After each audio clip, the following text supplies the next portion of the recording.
سبحان الذی اسری بعبدہ، پاک ہے وہ جس نے سیر کرائی، جو لے گیا اپنے بندے کو، بے عبدہ ہی فرمایا۔ اس میں کوئی شک و شبہ نہیں کہ نبی کریم علیہ الصلوۃ والسلام اللہ کے بندے ہیں،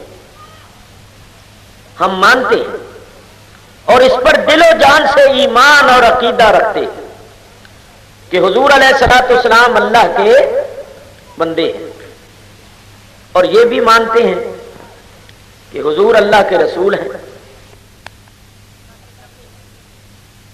اللہ کے حبیب ہیں، اللہ کے نور ہیں۔ تو پھر کیا وجہ ہے کہ یہاں بے رسول ہی، بے نبی ہی، بے حبیب ہی، بے نور ہی نہیں فرمایا، بے عبد ہی فرمایا؟ تو اس میں بڑے اسرار ہیں، بڑی حکمتیں ہیں، ان میں سے ایک دو میں آپ حضرات کی خدمت میں پیش کرتا ہوا آگے بڑھوں گا۔ پہلی حکمت یہ ہے کہ بے عبد ہی اس لیے فرمایا کہ ثابت ہو جائے معراج جسمانی ہوئی ہے، روحانی نہیں ہوئی۔ اس لیے کہ قرآن کریم میں جہاں کہیں بھی نبی کریم علیہ الصلوۃ والسلام کے لیے عبد کا لفظ آیا ہے، وہاں روح مال جسم ہی مراد ہوا ہے، کسی مقام پر روح مراد نہیں۔ قرآن اور حدیث میں جہاں کہیں بھی حضور کے لیے عبد کا لفظ آیا ہے تو وہاں روح مال جسد ہی مراد لیا گیا ہے، کسی مقام پر بھی صرف روح کو مراد نہیں دیا گیا۔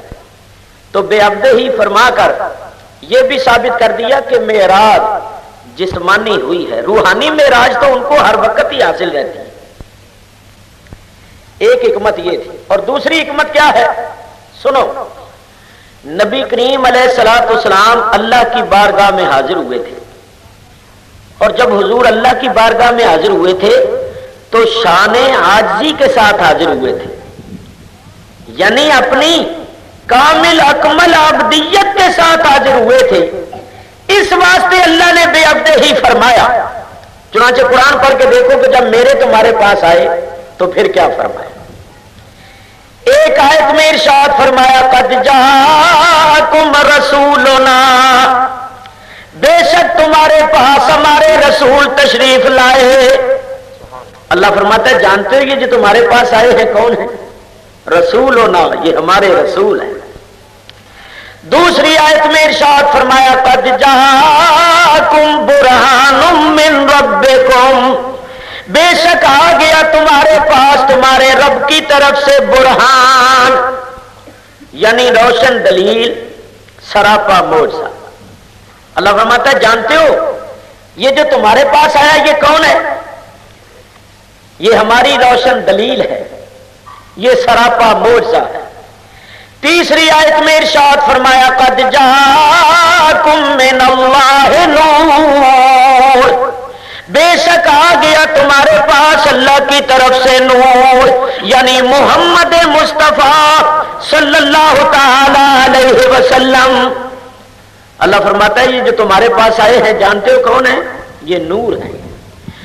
چوتھی آیت میں ارشاد فرمایا شاہداً و مبشراً و نذیراً و داعیاً الی اللہ بإذنہ و سراجاً منیرا۔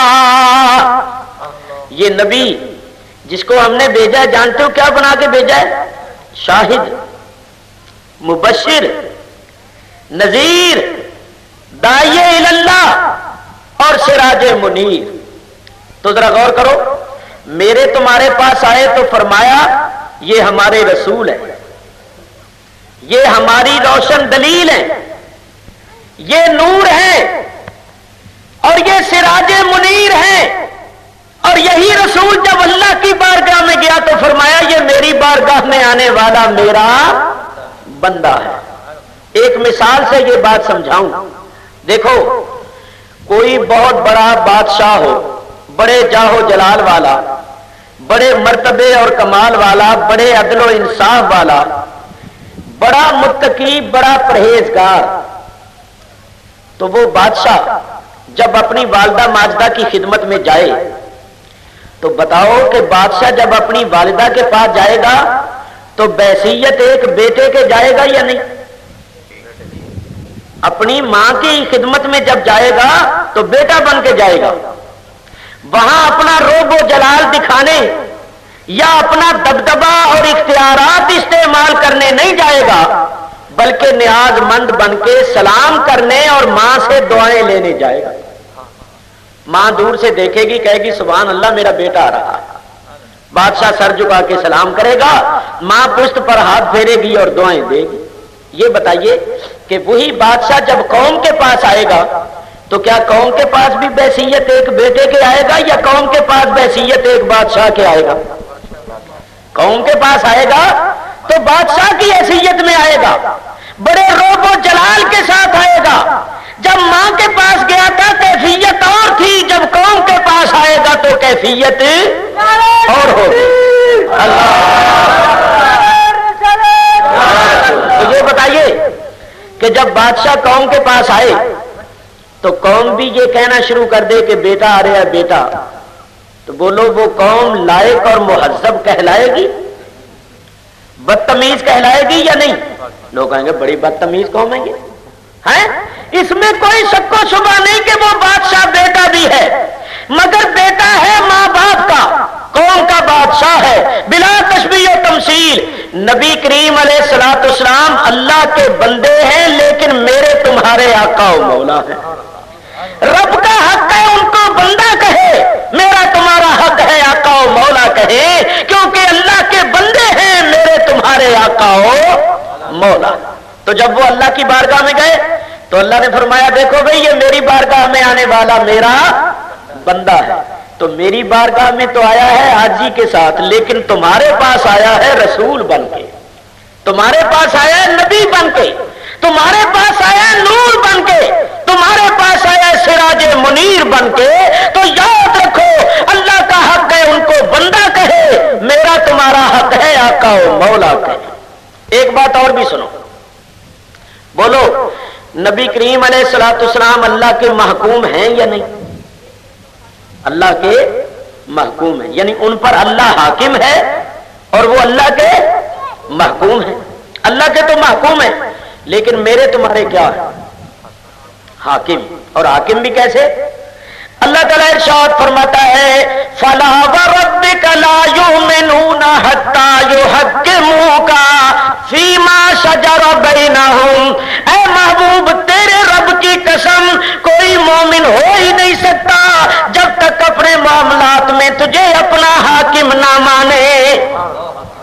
تو رب کے تو ہیں محکوم اور میرے تمہارے حاکم، اسی طرح رب کے بندے میرے تمہارے آقا ہو مولا۔ تو ہمیں دونوں طرف دیکھنا چاہیے۔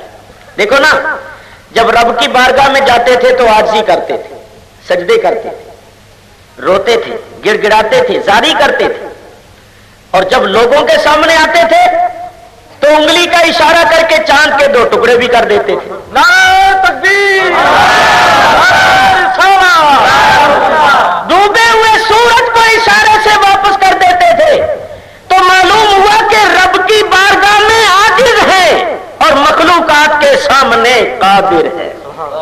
ان کی عاجزی بھی حق، ان کی قدرت بھی حق، رب کی بارگاہ میں عاجز اور مخلوقات کے سامنے قادر۔ تو چونکہ رب کی بارگاہ میں حاضر ہوئے تھے اس واسطے اللہ نے فرمایا بے عبدہ ہی، کیونکہ حضور عاجزی کے ساتھ شان عبدیت کے ساتھ حاضر ہوئے۔